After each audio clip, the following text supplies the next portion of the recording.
좀 더 업그레이드 시키죠. 국민의당 대선 공작 케이크. 대선 동작 케이크. 웃고는 이야기하는데 진짜 엄청난 사건이잖아요. 이 사건은. 그렇죠. 더군다나 민주 진보 진영이라고 일컬어지는 분들의 일이기 때문에 더 충격적이고요. 네. 최소한 그런 도덕성은 있다고 저는 믿어왔었거든요. 네. 탈당하는 것까지야 정치적 소신이나 선택으로 네. 봐줄 수는 있지만 없는 걸 있게 만들어서 지금 네. 사건이 일파만파가 된 거고 존립의 네. 기로에 서 있는 국민의당인데 지금 방송은 이 시간까지 나온 최신의 정보는 조성은 전 비대위원이죠. 네. 이 사람이 한 얘기가 이거죠. 이유미 씨가 이준서가 요구를 못 견뎌서 자료를 만든 것이다. 이런 증언이 나왔어요. 그렇죠. 검찰이 지금 출석하면서 그런 거죠. 네, 그러니까 조성은 전 비상대책위원도 제보 조작과 관련이 있다고 검찰이 보고 있는 겁니다. 이분도 나이가 그렇게 많지 않아요. 조성은 씨도.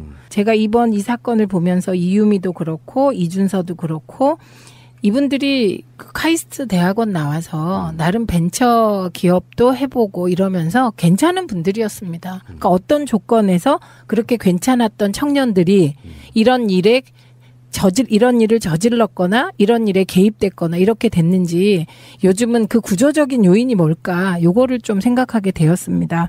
근데 오늘 조성은 전 비대위원이 이제 오늘 오전 10시에 남부지방검찰청에 조사받으러 갔나 봐요. 그래서 기자들한테 이제 이유미 씨가 검찰에 소환되기 전에 자신에게 전화를 걸었다. 그래서 문준용 파슨스 동료는 없는 사람이라고 말했다. 가공의 인물? 네, 가공의 인물이다. 그런데 이게 이유미가 조작이라는 사실을 최초로 얘기한 겁니다. 조성은에게. 그러면서 이런 일을 왜 했냐 도대체 이렇게 물었더니 이준서 전 최고위원이 적극적으로 자료를 만들어 달라고 해서 못 견뎌서 만들어줬다. 이렇게 답했다고 전했습니다. 물론 뭐 단서를 달았어요. 그 적극적으로 조작해서 거짓 자료를 달라고 요구했는지 그냥 뭔가 만들어라 이렇게 했는지 모른다. 이렇게 덧붙이긴 했지만 지금 이 진술은 굉장한 압박을 실무자에게 가했다. 국민의당이. 그런데 그게 이준서 차원이었는지 더 윗선이었는지 이게 이제 쟁점이 되게 된 거죠. 여기서 그럼 가장 중요한 고리가 이준서라는 게 이제 거의 확실해지는 상황이네요. 그렇죠. 그리고 이유미가 했다는 톡의 내용 중에 네. 이걸 뭐 까발리면 공개하면 네. 당이 뭐 어려워진다 이렇게 이야기했다고 하는 거는 그것을 하지 못하게 한 사람이 이준서라는 뜻이잖아요. 그렇죠. 그러면 그 이준서 입장에서 그게 거짓인지 알았다는 어떤 시점들. 그러니까 지금 이 증언으로만 보면 우리가 정황적으로 봤을 때 이유미가 독자적으로 한 행동일 가능성이 없었던 이유는 이유미가 바로 국민의당 당시의 최고위원이든 누구든 간에 바로 던졌을 때 검증이 없었다는 것도 납득이 안 되지만 최소한 그걸 써먹으려고 하는 사람들은 당에 실무적으로 책임 있는 사람 누군가의 그 사람의 어떤 행위를 믿고 그걸로 대선 무기로서 사용한 그런 측면이기 때문에 이준석 단독으로 조작을 가담했는지 또는 알고도 묵인했는지 아니면 더 윗선까지가 있는지가 이제 이 사건의 핵심이 되는 것 같은데요. 그렇죠. 이준서가 이유미가 이거를 사실대로 말하면 국민의당이 큰일 난다고 하셔서 아무것도 못하겠다 이런 요지의 카톡을 보냈고 그거에 대해서 이준서가 카톡으로는 답하지 않고 다른 SNS를 통해서 사실이라니 뭘 말하는 거냐 뭐 이렇게 했다는 거거든요. 그래서 그걸 알리바이로 내놓고 있어요. 네. 그런데 그게 과연 알리바이가 될지 아니면 이건 알리바이를 만들기 위해서 그런 방법을 썼을 수도 있는 거잖아요. 그렇죠. 네, 그래서 이건 검찰 조사를 통해서 밝혀져야 할 것 같고요. 당시의 상황을 제가 잘 압니다. 왜냐하면 대선 때 제가 온갖 토론회 뭐 보도 전문 채널 종편에 나가서 국민의당에 가장 세다는 사람들이요. 지금 문제되는 분들이 있잖아요.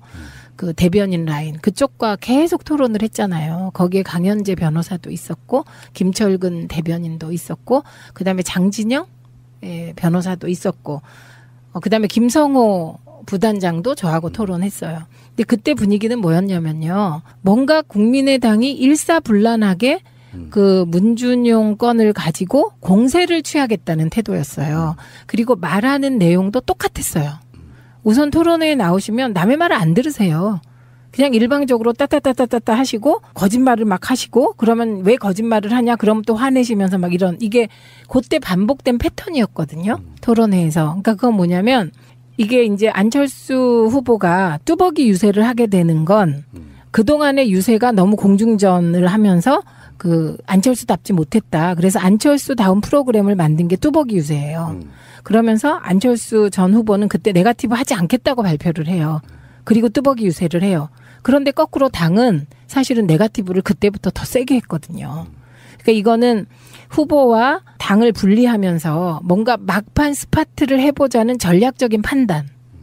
그리고 이제 저희가 그때 그 입수한 그 자료들이 있었는데 일부 이제 폭로를 못하고 넘어간 자료들이 있어요.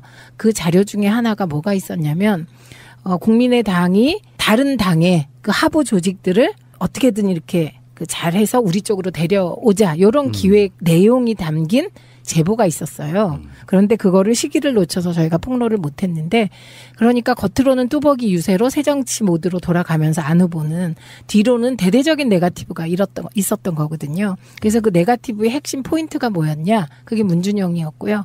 막판 포인트가 그 조작된 파슨스 동료 증언이었거든요. 그럼 그건 뭘 얘기하냐면 막판 스포트라는 게 뭐예요? 있는 힘껏 마지막 힘을 다 짜서 대응하는 거잖아요.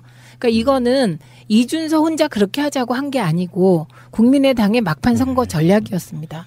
그래서 뭔가 한 건 잡아라 이런 분위기가 아니었을까 그런 생각을 해봅니다. 내가 올라가려면 상대방을 끌어내려야죠. 끌어내리려고 하면 끌어내릴 만한 소지가 있어야 되겠고. 그러니까 우리는 그런 의심하고 있는 거잖아요. 허술한 제보를 갖고도 최대한 선의로 봐줘도 그 사람들은 검증하지 않은 상태에서 한번 문재인 후보를 어찌됐건 간에 여론조사에서 이겨본 적이 있기 때문에 문재인 후보를 제대로 끌어내리면 자기가 1위가 될 거라는 확신이 있어서 저는 제 느낌은 그렇거든요. 선의로 봐주면 안철수나 박지원 두 입장에서 찜찜하다고 할지라도 한번 고해보자. 저는 그쪽 분위기가 팽배했을 거라고 봐요. 그렇죠. 선의로 봐주면. 근데 이제 여러 가지 나타난 정황들 중에 안철수 씨의 측근 중에 한 명인 변호사가 이유미의 변호를 받는다. 이건 좀 엄청 찜찜한 부분이거든요. 찜찜하기도 하고요. 그 마지막에 이유미가 검찰에 소환되기 전에 안철수 후보에게 메시지를 보내서 우리도 그러니까 고소를 취하하자 뭐 이런 메시지 보냈다 그랬잖아요. 그건 그냥 넘어갈 게 아니죠. 이거는 스스로를 놓고 그 상황을 대비해 보면 안철수 후보한테 메시지를 보낸다? 그건 안철수 후보하고 굉장히 가깝다는 거예요. 어려운 상황에서 SOS를 치는데 그 내용이 우리도 고소를 무슨 고소를 취하하자 이런 내용이었잖아요. 그래서 제가 다른 방송에서 의혹 제기한 게 네. 밑도 끝도 없이 그러니까 뭔가 상황을 알고 있다는 전제하에 보내는 문자거든요. 그렇죠. 예. 그리고 최소한 이걸 공유하고 있다는 느낌을 주죠. 그 공유 범위가 뭔지. 그리고 그거하고 또 연관된 게 뭐냐면 이준서, 이유미 카톡 중에 이유미가 막 걱정을 하니까 이준서가 대선 지나면 고소고발은 다 취하하는 거야. 이렇게 얘기하는 대목이 나와요. 그거와 지금 이유미가 안철수 후보에게 보냈다는 메시지는 다 일맥상통하고 있잖아요. 그때 국민의당이 그 시기에 국민들에게 주고자 하는 메시지는 뭐냐면 문준영이 고용정보원에 들어갔는데 5급으로 들어갔다는 거예요. 그래서 지금 5급 공무원으로 특혜를 받았다. 요거를 얘기하고 싶었던 거예요. 그러니까 그거는 예를 들면 그 뒤에 이어지는 답변이 고용정보원 5급은 공무원으로 치면 7급에서 9급 사이 8급이다. 요 답변을 들으면 안 되는 거죠. 예, 그러니까 5급 공무원으로 들어갔다. 요거를 안철수 후보만 얘기한 게 아니에요. 강현재 변호사도 반복해서 얘기해서 제가 그 얘기할 때 TV에 나와서 왜 거짓말까지 하냐 이렇게 얘기를 한 적도 있거든요. 그러니까 5급 공무원으로 특혜 받았다. 이것도 거짓이잖아요. 이거를 반복적으로 얘기를 하는 거죠. 근데 이게 한 명만 그런 게 아니고요. 모든 토론자, 국민의당 토론자들이 나와서 이쪽으로 몰고 가려고 했다는 거죠. 그리고 안철수 후보도 그런 거예요. 그러니까 저는 이게 그냥 뭐 개별적으로 했다고는 안 보이고요. 이 5급 몇 가지 포인트를 잡아서 준비했다고 생각을 해요. 그리고 이후에 파슨스 동료 건도 이게 국민의당에서 이제 제보 조작 사건에 대해서 자체 조사를 했잖아요. 그래갖고 이유미 혼자 했다 이렇게 발표를 했거든요. 그런데 그러고 나서 여론조사를 해보니까 70% 이상의 국민이 이건 국민의당 차원에서 진행된 거다 이렇게 얘기를 하게 되는 거거든요. 그게 상식적인 눈이다. 어제 김성호 전 그 부단장의 네. 나는 이거를 사적으로 받은 게 아니라 당 공식 통로를 통해서 받았다. 이거 네. 얘기하고 들어갔거든요. 네. 그거 어떻게 받아들이세요? 당 공식 통로라 함은 공명선거 추진단 차원에서 받았다는 거죠. 그리고 적어도 이 조작을 당 차원에서 했는지 모르겠지만 그 조작된 내용을 어떻게 활용하고 대선 전략 속에서 화력을 집중할 것인지는 당 차원에서 한 일이다. 이런 뜻인 거예요. 여기서 돌발 질문. 네. 제가 알고 있기에도 김성호 씨는 정동영계잖아요. 네. 굉장히 유명하신 분이더라고. 그 사람이 정동영계 인계. 미국. 네. 한겨레 신문 기자도 했고. 네. 근데 지금 당권 경쟁에 뛰어든 사람들이에요. 정동영, 정정배 이런 사람들은. 네. 이 상태에서 안철수나 박지원이 완전히 망하는 게 좋아요? 아니면 그래도 당을 존속시키는 게 좋아요? 어느 쪽 스탠스 해야 됩니까? 그 사람들 같으면? 의원님 같으면 어떠시겠어요? 저 같으면요. 이걸 잘 수습해서 정면 돌파해서 당을 살리려고 했을 테고요. 저는. 그렇지만 이게 당권을 잡으려는 입장에서 보면 A가 살면 내가 죽고 A가 죽으면 내가 사는 거거든요. 막판에 당권은. 그렇기 때문에 이거는 다른 계산이 작동할 것 같아요. 제가 그쪽이라면 안철수라는 또는 박지원이라는 확실한 몸통을 쳐내고 우리는 세탁했으니까 괜찮다고 고할 것 같다는 생각을 해요. 그럴 가능성이 커요. 크고 그리고 박지원 대표가 거짓말한 게 나왔잖아요. 이준서와 통화했다는 거 아니에요. 네. 그런데 기억이 안 났다 이렇게 말을 바꾸셨는데 그건 정말 제가 보기엔 정치 구단, 그러니까 말하자면 원숭이가 나무에서 떨어진 격이에요 지금. 언제부턴가 한국적 정치 문화가요. 검찰이든 뭐 당 차원의 조사든 간에 결과를 내놓을 때 국민들이 상식적으로 생각했을 때 야 이런 사건을 당이 몰랐을 리가 있냐라고 생각하는 국민적 여론이 만들어지면 어떤 조사 결과가 나와도 그게 안 바뀌더라고요. 그러니까 상식적으로 봤을 때 국민의당 지도부는 어느 시점에선가는 조작인 걸 알고 있었고 그렇지만 대선에 이겨보려고 고했다. 이게 일반적인 국민 정서인 거잖아요. 그렇죠. 그 당시 국민의당은요. 문재인 후보 흔들기가 선거 전략이었습니다. 그래서 문재인 후보가 정말 지구상에는 있어서는 안 되는 정치인처럼 몰아붙여서 제가 그때로 돌아가면 정말 자다가도 벌떡 일어날 정도로 그때 정말 제가 몇 가지 단어 이렇게 들으면 알러지가 되는 단어가 있어요. 첫째가 친문 패권이라는 단어. 정말 있지도 않은 친문 패권을 가지고 마지막까지 흔드는데 그 단어만 나와도 경기가 날 상황이고요. 그러니까. 예. 그다음에 또 하나가 있어요. 그놈의 박스권. 10% 박스권, 20% 박스권, 30% 박스권. 그다음에 또 하나 있어요. 확장성이 부족하다는 말. 그러면서 그렇게 욕하는 사람들이 확장성이 부족해도 이길 환경을 계속 만드시더라고. 그러니까 감사할 일이었는데 예, 어쨌든 그 단어들을 전부 누가 가장 많이 구사했냐. 그게 자유한국당이 아니에요. 바른정당이 아니에요. 국민의당의 패널들이었어요. 네, 저는 이제 안철수 후보나 지금 이 판을 조금 한 걸음 띄워놓고 생각을 해요. 너무 그 정파적인 상황에 매몰돼서 생각을 하면 저도 그 수준이 되는 것 같아서 갑자기 얼굴이 빨개지거든요, 혼자. 그래서 이 상황을 놓고 몇 가지 말씀을 드리면 우선 첫째는 어떤 조건이 되면 저 카이스트 대학원을 나와서 유능하던 청년들이 이런 가장 부끄러운 70년대식 정치 조작의 주인공이 되었을까 이 생각을 합니다. 어떤 조건이면 사람이 그렇게 바뀌냐. 그 이음이나 이준서나 이런 사람의 내가 언니라면 누나라면 지금 어떤 생각을 할까 이런 생각을 합니다. 그래서 이것과 관련하여 이제 그런 조건을 누가 만들었을까를 생각해요. 그 조건은 당이 만든 거예요. 그리고 오늘 제가 전 비대위원이에요. 조성은 비대위원의 말을 굉장히 크게 받아들인 게 이런 고민을 하면서 오다가 뉴스를 본 거예요. 그런데 이준서가 무엇인가를 말도 못하게 닥달을 했다는 거잖아요. 그 말은.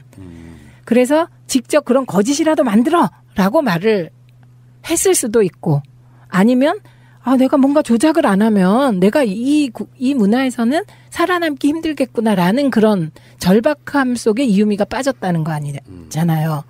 그러면 이준서의 그러한 절박한 상황, 아랫사람을 막 닥달하는 상황은 누가 만들까요? 그건 지도부가 만든 거고 안철수 후보가 만든 거예요. 지금 이 증언으로만 보면 우리가 정황적으로 봤을 때 이유미가 독자적으로 한 행동일 가능성이 없었던 이유는 이유미가 바로 국민의당 당시의 최고위원이든 누구든 간에 바로 던졌을 때 검증이 없었다는 것도 납득이 안 되지만 최소한 그걸 써먹으려고 하는 사람들은 당에 실무적으로 책임 있는 사람 누군가의 그 사람의 어떤 행위를 믿고 그걸로 대선 무기로서 사용한 그런 측면이기 때문에 이준석 단독으로 조작을 가담했는지 또는 알고도 묵인했는지 아니면 더 윗선까지가 있는지가 이제 이 사건의 핵심이 되는 것 같은데요. 그렇죠. 이준서가 이유미가 이거를 사실대로 말하면 국민의당이 큰일 난다고 하셔서 아무것도 못하겠다 이런 요지의 카톡을 보냈고 그거에 대해서 이준서가 카톡으로는 답하지 않고 다른 SNS를 통해서 사실이라니 뭘 말하는 거냐 뭐 이렇게 했다는 거거든요. 그래서 그걸 알리바이로 내놓고 있어요. 네. 그런데 그게 과연 알리바이가 될지 아니면 이건 알리바이를 만들기 위해서 그런 방법을 썼을 수도 있는 거잖아요. 그렇죠. 예, 그래서 이건 검찰 조사를 통해서 밝혀져야 할 것 같고요. 당시의 상황을 제가 잘 압니다. 왜냐하면 대선 때 제가 온갖 토론회 뭐 보도 전문 채널 종편에 나가서 국민의당에 가장 세다는 사람들이요. 지금 문제되는 분들 있잖아요. 그 대변인 라인 그쪽과 계속 토론을 했잖아요. 거기에 강현재 변호사도 있었고 김철근 대변인 좀 더 업그레이드 시키죠. 국민의당 대선 공작 케이스. 대선 동작 케이스. 묶고는 이야기하는데 진짜 엄청난 사건이잖아요. 이 사건은. 그렇죠.